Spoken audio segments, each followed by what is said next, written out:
This is the Xiaomi Redmi 10 and this is the Samsung Galaxy A22. Both of these devices are close in price but differ in specifications. The Redmi 10 looks the more spec'd out device on paper, while the Samsung Galaxy A22 boasts of that OIS camera, making it the most affordable device with that feature.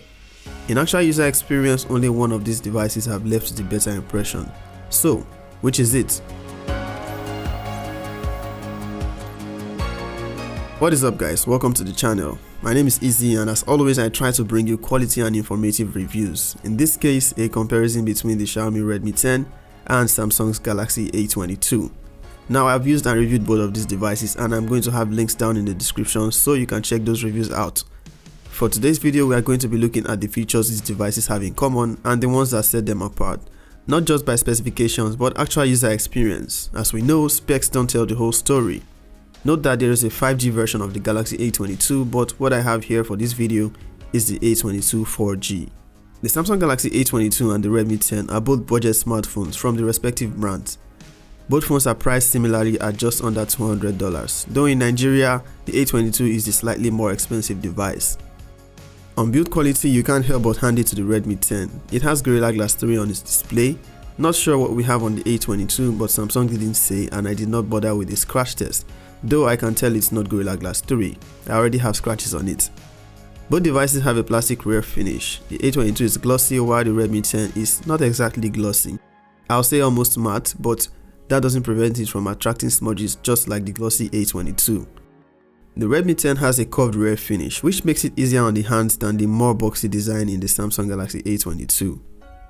The A22 looks and feels slimmer than the Redmi 10, but actually it is a few grams heavier. It also looks the more portable and it's just 0.1 inch shorter than the Redmi 10. That is 6.4 inches on the A22 and 6.5 inches on the Redmi 10. Both devices have similar ports and button placement with a few differences. The Redmi 10 has its headphone jack on the top frame as opposed to the bottom frame on the A22. It also has that signature IR blaster typical to Xiaomi devices. Quite handy when you don't have your remote control nearby for your electronic devices.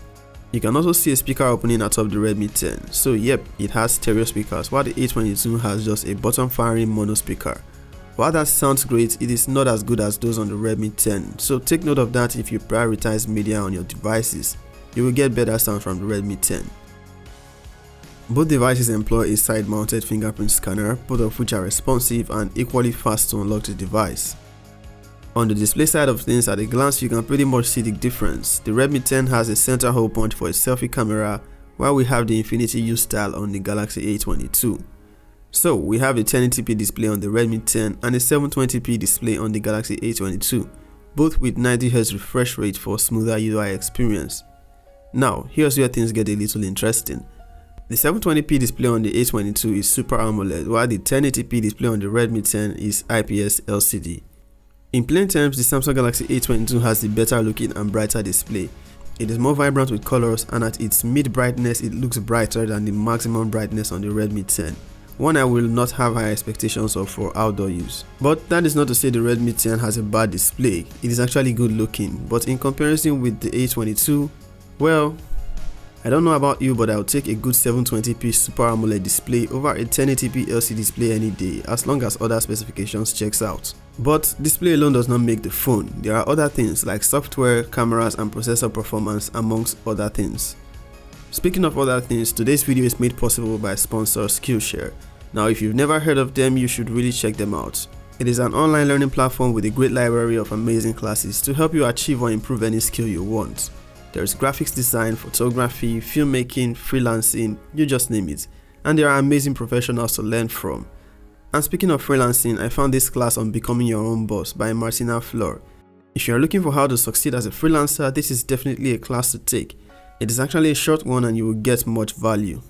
Skillshare has a very user-friendly interface and you can also access it on mobile and download your classes for offline access. It is a platform that prioritizes your learning, so it is rid of any distractions like ads. No matter your level of learning, you will find it suitable even as a beginner or a pro. It is affordable and you don't need to pay per class. With a monthly or annual subscription, you get full access to take any class of your choice. The first 1,000 of my subscribers to use the link in the description will get a month free premium access to Skillshare, so go check it out. And we are back. we were talking about a phone being more than just about its display. On paper, the Redmi 10 has some more interesting specifications. It is powered by the Mediatek Helio G88, a processor which you can say should be better than the G80 you get on the Galaxy A22. But I'll say hold your horses. Technically, it should be a better chipset. It is newer and it has about 5% higher GPU frequency, but benchmark apps do not think so. It has significantly lower benchmark scores than what you get on the A22. These are test results from Antutu and Geekbench. Now, while benchmark scores do not automatically translate to performance, I was sort of disappointed with the lower scores on the Redmi 10. I had really high expectations. Benchmarks is not the only area where the Redmi 10 falls behind. In an app launch speed test, every time I tried, the A22 was a faster device 98 or should I say 99% of the time. The Redmi 10 is slower when it comes to launching applications. Do with this information as you see fit. Both devices come with a base 4 GB of RAM and 64 GB of internal storage, which is also expandable by memory card. Depending on your region, you can get it up to 6 GB RAM and 128 GB of internal storage for both devices. The versions I have here for this review is the 4 GB RAM for both devices and 64 GB of storage for the A22, 128 GB of storage on the Redmi 10. With reference to the benchmark scores and speed test performance we just saw, the Redmi 10 has RAM expansion feature, which practically adds 2 GB of virtual RAM, totaling 6 GB compared to just 4 GB we have on the A22. But that did not help its case on the benchmark scores or the speed test. Now, what about software? They both run on Android 11 and their respective custom skins, One UI 3.1 on the A22 and MIUI 12.5 on the Redmi 10. The A22 edges out with at least 2 years of OS upgrades. On the Redmi 10, Xiaomi did not state, but we can have our fingers crossed for at least Android 12. On software performance, the Galaxy A22 is the rather stable device. The Redmi 10 falters in this regard. From my experience, MIUI 12.5 here is not at its best. I mentioned this in my review. I've encountered a couple of bugs here and there which hopefully a couple of software updates should fix. On one occasion I've had the screen glitch out. I'm not the only one that has experienced this. Other users have also complained of screen flickering on the Redmi 10. The device has also frozen on me like twice. On another occasion, I just finished gaming and the app drawer icons had this weird alignment. Now, this is not an attempt to slander the Redmi 10 before you all come for me. It's a great device for its price and I think most of these issues can be addressed with a couple of software updates and the device should be better. For gaming, both devices do great and the performance is similar. However, the Redmi 10 handles heating a little better. Now in my experience, both phones will not overheat or get uncomfortably hot with long gaming sessions, but the Redmi 10 just heats a little less. On battery life, both the Redmi 10 and Samsung Galaxy A22 have the same 5000 mAh battery capacity, which provides impressive battery life. On charging, however, the Redmi 10 has a higher 18 watts fast charging, while the A22 supports 15 watts fast charging. Now let's compare the cameras on the A22 and the Redmi 10. They both have quad rear camera setup.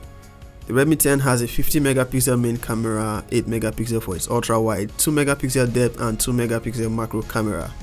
For its selfie camera, we have an 8 megapixel sensor, which is lower than the 13 megapixel selfie camera on the A22. Now on the rear cameras of the Galaxy A22, we have a quad combo of a 48 megapixel main camera with optical image stabilization, 8 megapixel ultra wide, 2 megapixel depth and 2 megapixel macro cameras. The A22 has the bragging rights as the most affordable device with optical image stabilization, but we'll confirm that if it's worth it shortly. Both phones will do well to take great photographs from their rear cameras. However, I find the A22 to do an overall better job with dynamic range. It has better saturation and colors look better. Both phones' camera have good background blur if you have the subject close enough without activating portrait mode. On the ultra-wide cameras, the Redmi 10 measures up in dynamic range and pictures from both devices look similar. Both phones have a 2 megapixel macro camera. Need I say more? The picture quality kind of speaks for itself. On night mode, the Redmi 10 does not do a very impressive job. Pictures are not as good as you get on the Samsung Galaxy A22. On selfies, they both do great. Selfies look a little brighter on the A22 and also a bit more detailed, or should I say sharper. They do good in dynamic range with selfies, but when it comes to portrait mode, HDR processing on the Redmi 10 is almost non-existent. As you can see, while it kept the subject well captured, it loses the color in the skies. For video, they can both max out at 1080p recording 30 frames per second. Only the Galaxy A22 boasts of OIS, and as you can see from this footage, it has the more stable video. Okay, so it is a battle between Xiaomi's Redmi 10 and the Samsung Galaxy A22. We are currently looking at the video from their selfie camera. The Redmi 10 has an 8 megapixel selfie camera, and the Samsung Galaxy A22 has a 13 megapixel selfie camera. Only one of them has OIS, but that is on the rear cameras, and that is the A22. They can both do 1080p, 30 fps from both selfie and rear cameras. So think about your mics and the video quality. The Samsung Galaxy A22 and the Redmi 10 are great devices in their own right. If you want the better build quality, stereo speakers, that virtual RAM capacity, and the slightly more affordable option, the Redmi 10 is your device. But with the Samsung Galaxy A22, you get more stable performance with software, also guaranteed software updates, better display, and the overall better cameras, though that might be subjective. Now, this is my conclusion from personal experience with both of these devices, and hopefully from the detailed comparison you are able to make the choice on which one best suits your use case. Let me know in the comment section which one you would choose. Now, do not forget to hit that like button to support the channel, consider subscribing also, and don't forget to check out our sponsor Skillshare. Till the next one, peace.